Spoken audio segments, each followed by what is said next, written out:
Hi friends, able பொல்லு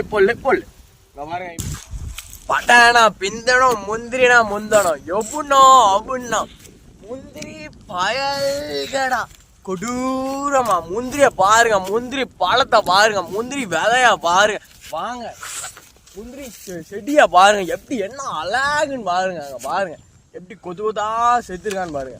அங்க பாருங்க காய்கள்லாம் பாருங்க, இது எப்படி இருக்கான்னு பாருங்களேன். இது சாப்பிட்டு போவோம்,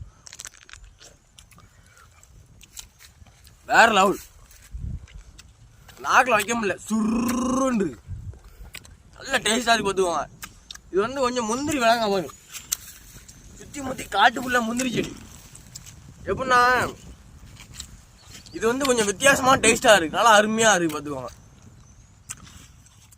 மகளே நமக்கு எவ்வளோ கேட்டாச்சுக்கு மட்டும் பாருங்க. இதை பாருங்க, முந்திரி கோட்டைகள். இதை வந்து அப்படி சும்மா சாப்பிடக்கூடாது. இந்த பழம் வந்து இந்த இருக்குல்ல, அந்த கொட்டை இருக்குல்ல, இது வந்து பொத்துருவான் நாக்கில். எதில் பட்டாலும் சரி, நாக்கில் பட்டாலும் உதற பொத்துருவான். ஆர்வ கோடாரில் உடச்சி சாப்பிட்றக்கூடாது.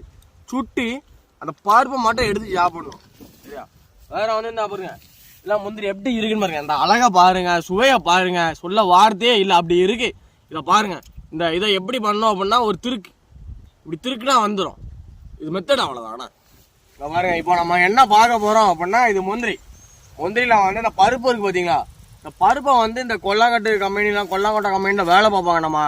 நம்ம ஊர் மக்கள் ஒரு பக்கத்தில் கம்பெனி இருந்துச்சுன்னா போய் வேலை பார்ப்பாங்க. அவங்க கையெல்லாம் அப்படியே பொத்து இருக்கும் அவங்களுக்கு. ஏன் அப்படி பொக்கு அப்படின்னா, ஆசிட் மாதிரி இது ஒரு கெமிக்கல்.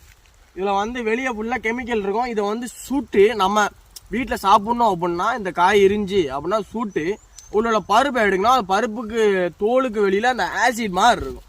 அதை கையில் படாமல் பார்த்துக்குவாங்க. கையில் பட்டால் போத்துரும் பார்த்துக்குவாங்க. அது ஒரு இது இருக்குது தம்பி.